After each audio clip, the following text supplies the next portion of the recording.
would you do the roll call? Ms. Anderson? Here. Mr. Hardaway? Here. Mrs. Hassel? Here. Mrs. Jacobson? Here. Mr. Horn? Here. Mr. Jones? Here. Mrs. Storm? Here. Mr. Chairman, we have 7 board members present, therefore we do have them. Oh, thank you very much, Pat. All right, financial report. Jonathan, are you giving that today? I am. Okay. So for the month ended September 30th, total sewer revenues were $2.4 million, which is favorable to budget by $117,000. Expenses were $1.9 million, which is favorable to budget by $8,000. The net surplus is $428,000 on a budget of $313,000, which leads to a favorable outcome of $126,000. Current operating cash totals $1.1 million. Total capital cash at the current time equals $3.4 million. With the POA and amenities, revenue has been unfavorable at $17.9 million. This is mainly, as we spoke before, the unrealistic budget for food and beverage, as well as we had obviously, well, maybe not obvious, but we had almost lost about, and correct me if I'm wrong on this, 2,000 rounds related to the storm, which wiped out plays and obviously use of the amenities. Cost of sales is at $1.9 million, which is unfavorable to budget by $132,000. Expenses are $15.7 million, which is favorable to budget by $235,000. Net income is $259,000, which is unfavorable to budget by $448,000. Operating cash for the POA is at $1.5 million. Capital cash is at $4.7 million, and the reserve is at $6.4 million. And at this time, if anybody has any questions, I'll be happy to. Any questions from the board? Okay. We will move on. Sam, community maintenance.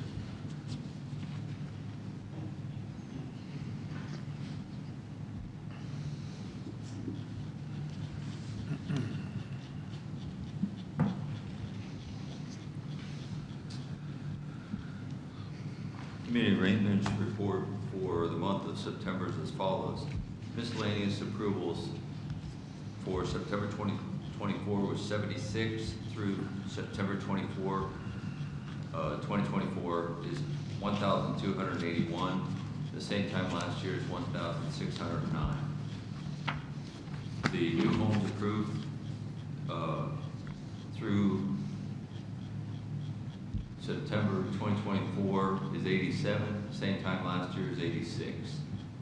The new homes started through September 2024 is 88, same time last year is 84, and new homes completed through this year, September is 87, and last year is 90. Is there any questions? Any questions? Okay, thanks, Sam. Bill. Good morning. I just want to, first of all, take this opportunity to welcome Jason Lambert, our new CFO, on board. We're certainly glad to have Jason with us and a part of our management team, and look forward to working together. Jason, you want to take a moment to introduce yourself?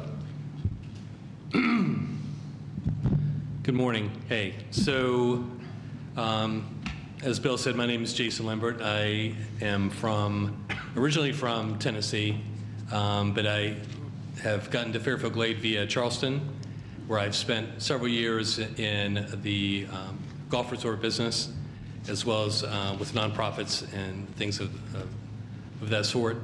I've been a director of finance CFO for the past 12 years.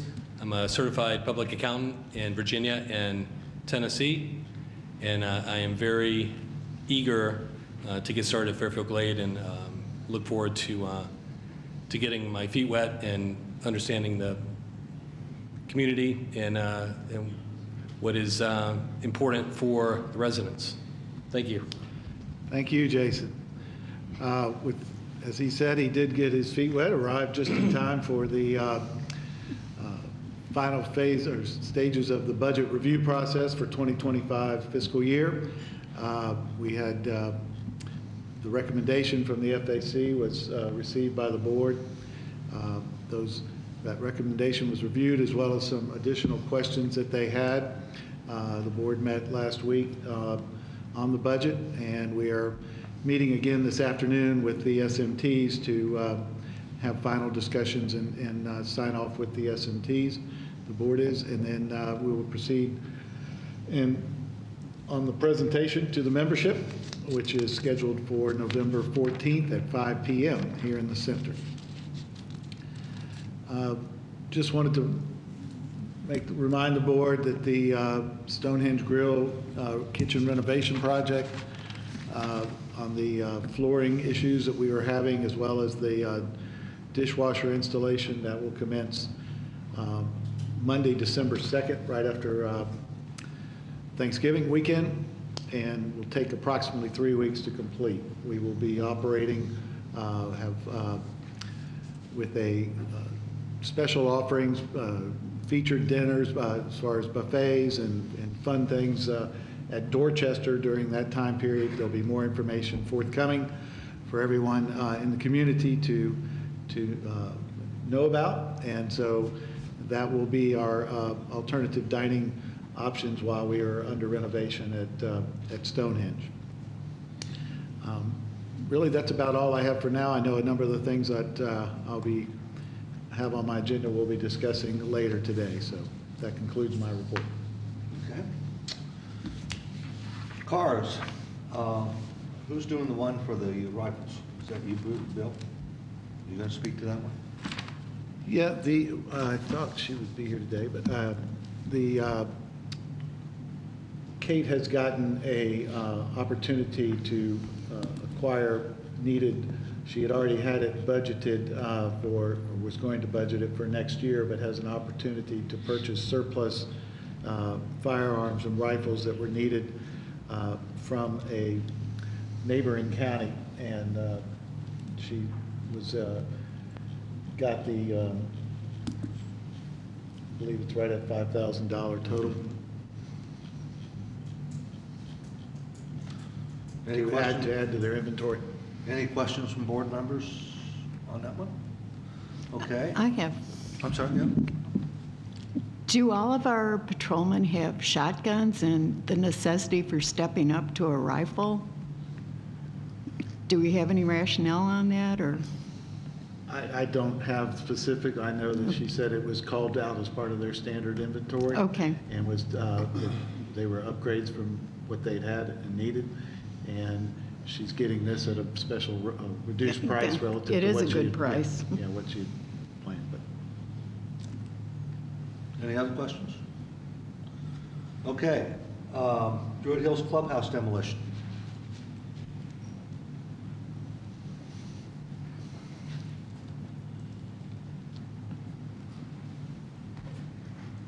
Good morning. My name's Greg Racker. I work for the club. I'm not sure your microphone's on here. You gotta be close to it, Greg. Yeah, you got to get a little closer if it is on. My name's Greg Rapper. I've been here for about 15 years in the capacity of facilities maintenance manager. I've accepted the role of project manager, and I'm here to present the car for the demo. We sent out a bid, RFP to 4 bidders, got off 4 of them back. I think you got the summary there. The lowest bidder evidently lost his license, did not renew his license, so we went to the next bidder, which was Billy Hopper, $136,000.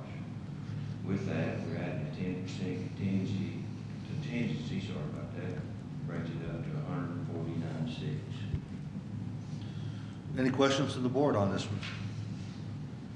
Just the time frame, Greg, do you know when they're gonna start? 42 to 60 days. Start in 46 to 60 days? When will? We're hoping to start December the 2nd. Okay, thank you. Yeah, it'll take 6 to 8 weeks to complete, I think. Yeah. So December 2nd. Okay.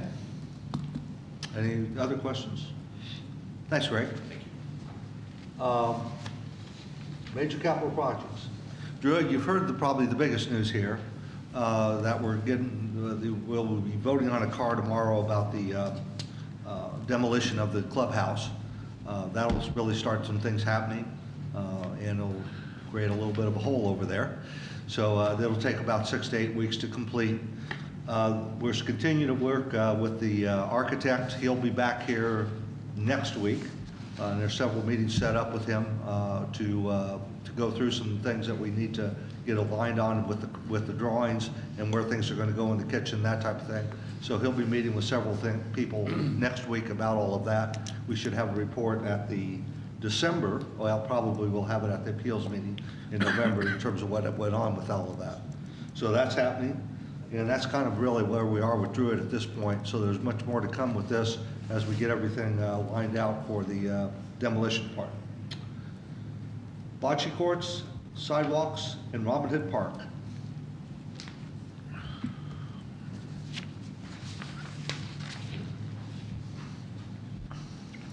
The bocce courts are currently in a holding pattern. We've had some safety meeting, and there's been some changes, recommendations as far as sidewalks and things of this nature.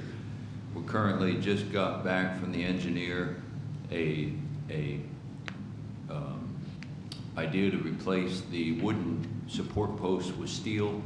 We got one bid back for doing that work. We have another bid from the company that's doing the work for a change order, and we're looking to get 1 or 2 more. So currently, we just got back the engineer's proposal, and we're bidding it out. Any questions from the board on the bocce ball, Robin Hood Park, or sidewalks? Okay, thanks a lot. Emergency Services Center or complex. So we've received the updated document drawings for the emergency services building. We're going to meet with this entire board and the fire department board next week to gain approval for the drawings, and then we'll go into the architectural phase. Currently, they're in the process of scheduling soil samples at site locations and ensure we're not going to uncover any problems with the soil on there. So that's the update, isn't it? Okay. Member comments. Anyone want to speak? Come on up, Ted. Make sure you introduce yourself so everybody at home knows who you are. My name is Ted Landers. 2 things. What Sam was just talking about, replacing wood posts with steel posts, is that the uprights that are supporting the roofs of either end of the bocce court?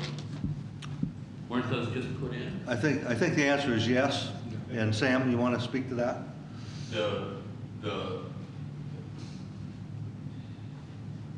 The uprights, is there another question, Ben, or is That was just, okay, well, I have a question after that, but subject for subject. Okay. The uprights for the bocce posts, for the bocce courts currently are 6x6 posts or 8x8 posts. Because of the design of the courts and the construction, the posts we found have been warping and twisting. We put out an estimate, a request from an engineer to come out and take a look at it. His recommendation is to replace those posts with steel posts, and that's currently what we're bidding. We've isolated the area and safed it off so nobody could currently use it until that has been completed.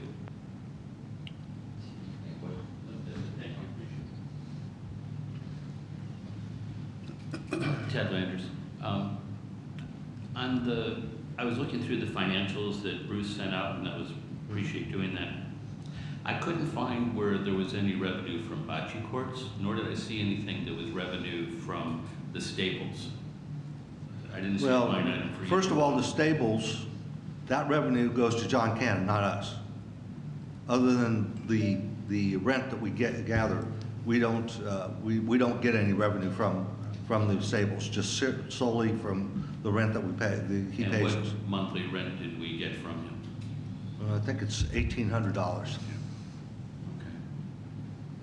And just out of curiosity, has any of that money been put back into, in the past, I'm not talking now because I understand the stables are, going to go away January 1. But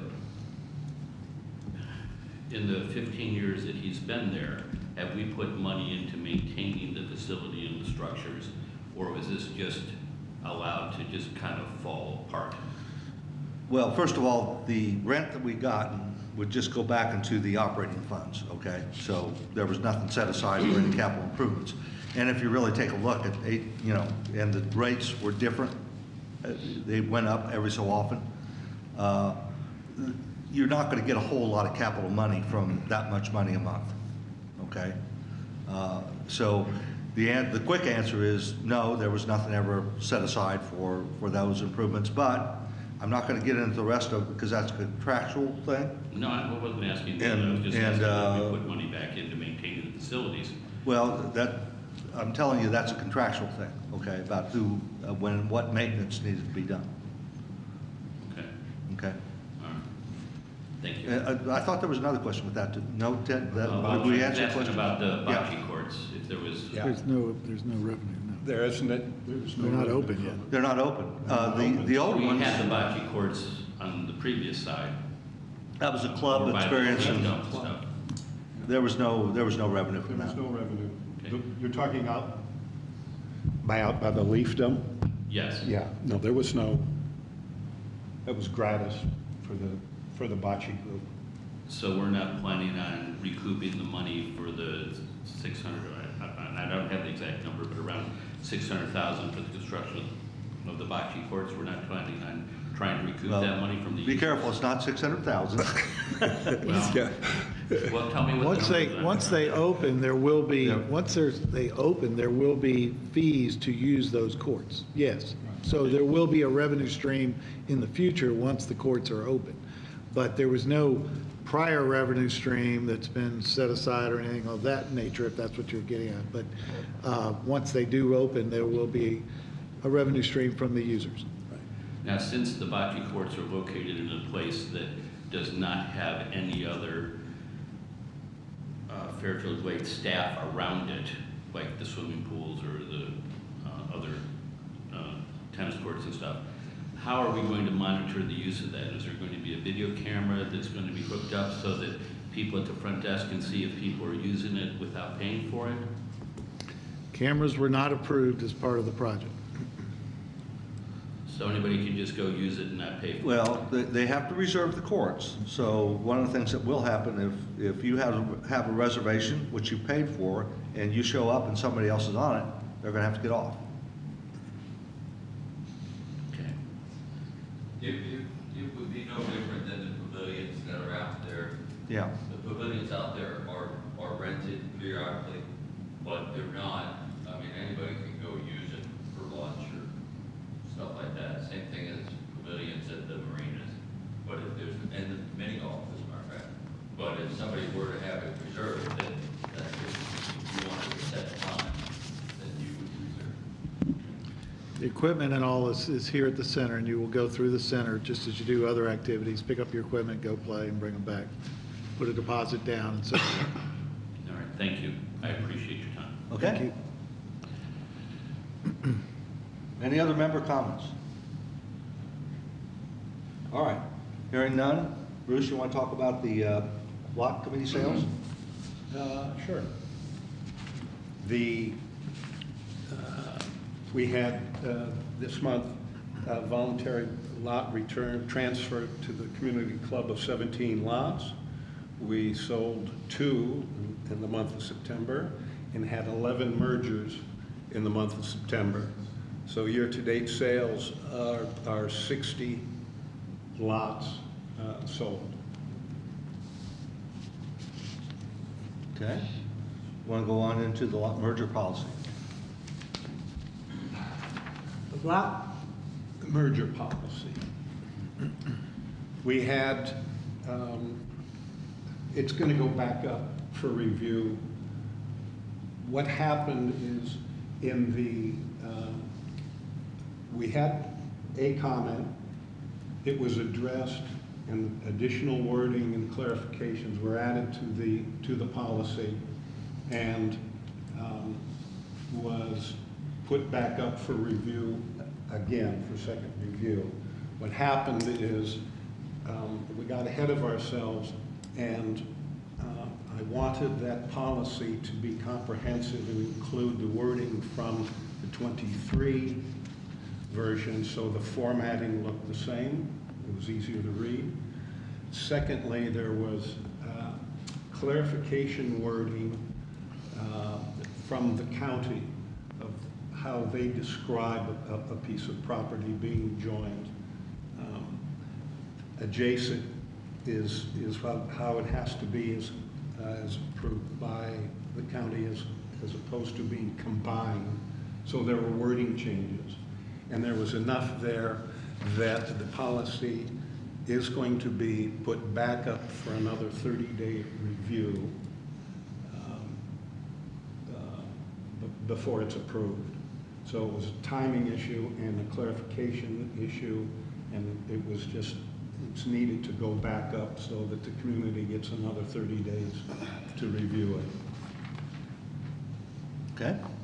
Any questions from board members? All right. You got a new report in the package this week, or this month, I should say. What I told you last month is we really are trying to track what's happening with this amenity reserve fee because we want to know if the impact of that is causing people to not buy here and that type of thing. So as you can see from the report, July was really the first month that we put that amenity reserve fee into the hopper. And so I'm kind of discounting that because we had a number of people that tried, or not tried, they actually did get their closes done they actually got all the paperwork in June for closes in July because based on the policy, they wouldn't pay the new reserve fee if they had everything done by July 1st. But August and September, it's not a big trend, but it is starting to become a trend. If you take a look at our experience from 2023 and 2024, there's a difference of a total of 2 properties in terms of what the impact is on the sales. Now, there's a whole lot of other things that went into that, certainly things like mortgage rates, and those of you that are maybe a little bit more in the know that the fees that realtors are getting now as of August 1st got split. So the buyer and the seller are both paying for those, so that had an impact.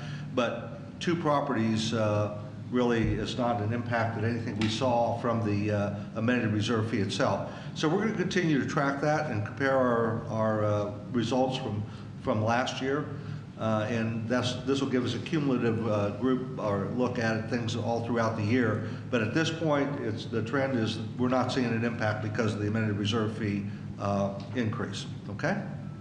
And we'll continue to put this one in the package and talk about it every month. All right. Anything else for the good of the cause? All right. Hearing none, do I have a motion to adjourn? So moved. Is there a second? Second. All right, all those in favor? Aye. Opposed? Okay, thank you all for coming, and we'll see you tomorrow or next month.